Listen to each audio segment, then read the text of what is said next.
right, another quickie. We all know about focal plane. We all know like front of the focal plane, back of the focal plane, bokeh, depth of field. We all know about them. But I think visualizing it might help a lot. First of all, like understanding it, like what does it really look like, and especially when you're pulling focus and stuff, I think it might help a lot. So I have a quick visualization thing, and we're gonna visualize the whole thing. All right, for this example, we're going to do a 33mm focal length at f2, and I have made this an anamorphic lens just so that we can understand the bokeh a little bit better, just so that we can see the whole thing a little bit better. All right, so basically these two lines are our field of view, and these two lines and this area is our focal plane.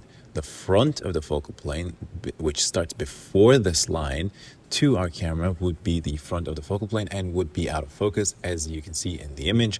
And after this line, the third line, would be the back of the focal plane and would still be out of focus. And like I mentioned, this is the back of the focal plane, this is the front of the focal plane, and you will hear this especially when talking about bokeh, when talking about chromatic aberration. I always use the term like back of the focal plane, chromatic aberration, teal, blue, for example, or say front of the focal plane, chromatic aberration is red, orange, for example. Now the real magic happens when we actually change the camera settings, and that we can understand that.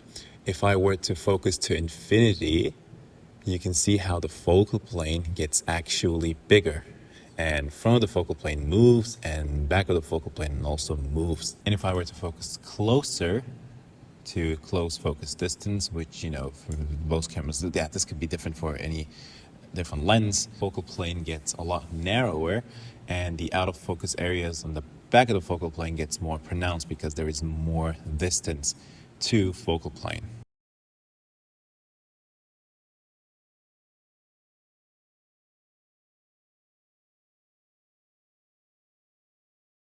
This kind of a focal plane change and the bokeh change will also happen if I were to change my focal length. If I were to go 18mm instead of 33mm, you can see how much the focal plane changes and actually gets a lot bigger. So there's a lot more things that are in focus. This place was before not in focus, and right now we are in focus. Same thing for the front of the focal plane too.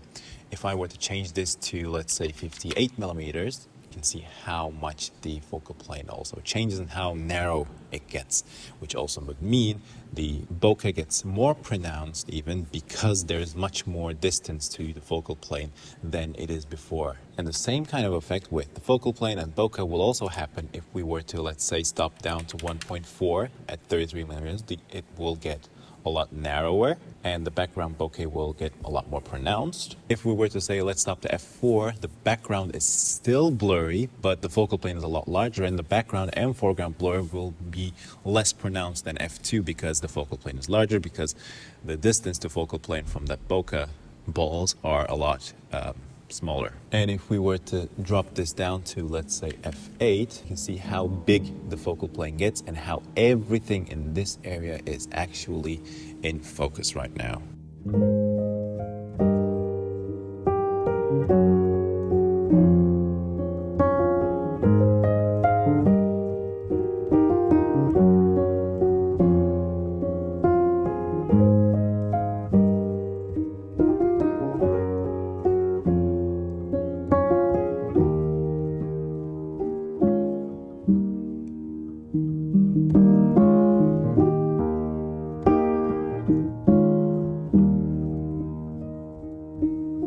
Now, this is a great way to understand the depth of field and focal plane especially.